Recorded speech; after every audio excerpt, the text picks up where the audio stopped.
నమస్కారం. మీ సత్య for the people live టీవీకి స్వాగతం.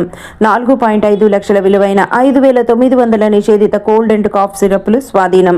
తయారీదారు బజాజ్ ఫార్ములేషన్స్ ఉత్తరాఖండ్పై కేసు నమోదు. 4 సంవత్సరాల లోపు పిల్లలకు ఈ మిశ్రమాన్ని వాడకాన్ని ప్రభుత్వం నిషేధించింది. వైద్యుని ప్రిస్క్రిప్షన్ లేకుండా కోల్డ్ అండ్ కాఫ్ సిరప్లు విక్రయించవద్దు. నిషేధిత మిశ్రమాలు విక్రయించినట్లయితే కఠిన చర్యలు తీసుకోబడతాయి.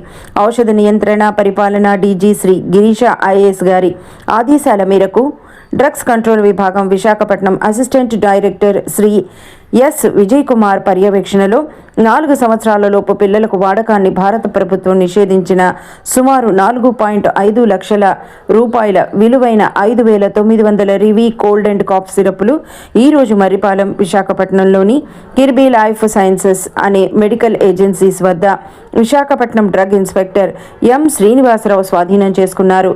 ఈ సిరప్పుల్లో క్లోరోఫెనిరమైన్ మాలియేట్ ఫెనైలెప్రిన్ హైడ్రోక్లోరైడ్ మిశ్రమం ఉంది. ఇవి ఉత్తరాఖండ్ రాష్ట్రంలోని బజాజ్ ఫార్ములేషన్స్ భగవాన్పూర్, రూర్కీ, హరిద్వార వద్ద తయారైనవి. సిరప్పై తప్పనిసరిగా ఉండవలసిన హెచ్చరిక 4 ఏళ్లలోపు పిల్లలు వాడరాదు అనే లేబుల్పై ఎక్కడా ముద్రించలేదు.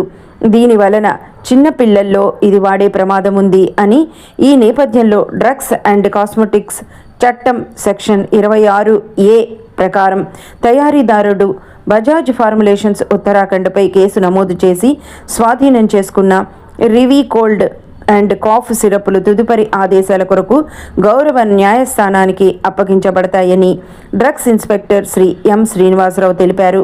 మధ్యప్రదేశ్ మరియు రాజస్థాన్ రాష్ట్రాలలో కలుషిత కఫ్ అండ్ కోల్డ్ సిరప్పులు వలన ఇటీవల చోటు చేసుకున్న చిన్నారుల మరణాలు నేపథ్యంలో అన్ని లైసెన్సుదారులకు నిషేధిత మిశ్రమాల విక్రయం చేస్తే చట్టపరమైన చర్యలు తీసుకోబడతాయని, అదే విధిగా అర్హత కలిగిన వైద్యుని ప్రిస్క్రిప్షన్ లేకుండా ఏ పిల్లలకు కోల్డ్ అండ్ కాఫ్ సిరప్లు ఇవ్వవద్దని డ్రగ్స్ ఇన్స్పెక్టర్ హెచ్చరించారు. డ్రగ్స్ ఇన్స్పెక్టర్ అభిప్రియ, పోలీసులు మరియు ఇతర డ్రగ్స్ కంట్రోల్ కార్యాలయ సిబ్బంది దీనిలో పాల్గొన్నారు.